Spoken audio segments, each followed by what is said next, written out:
చదువుతున్నాను. ఈరోజు గురు పూజోత్సవం సందర్భంగా నా గురువులందరికీ హృదయపూర్వక శుభాకాంక్షలు తెలియజేస్తున్నాను.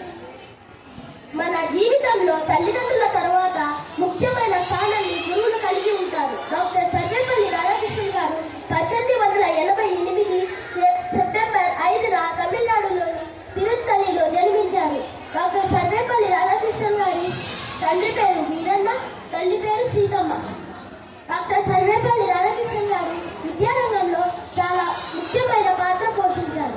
డాక్టర్ సర్వేపల్లి రాధాకృష్ణన్ గారు రాష్ట్రపతిగా, ఉపరాష్ట్రపతిగా పనిచేశారు. ఆయన జన్మదినాన్ని జాతీయ ఉపాధ్యాయ దినోత్సవంగా జరుపుకుంటారు. డాక్టర్ సర్వేపల్లి రాధాకృష్ణన్ గారి 1954 సంవత్సరంలో భారత్ రత్న అవార్డు పొందారు. డాక్టర్ సర్వేపల్లి రాధాకృష్ణన్ గారు 1975 ఏప్రిల్ 17 శిశునికి ఎగిరే గాలిపటం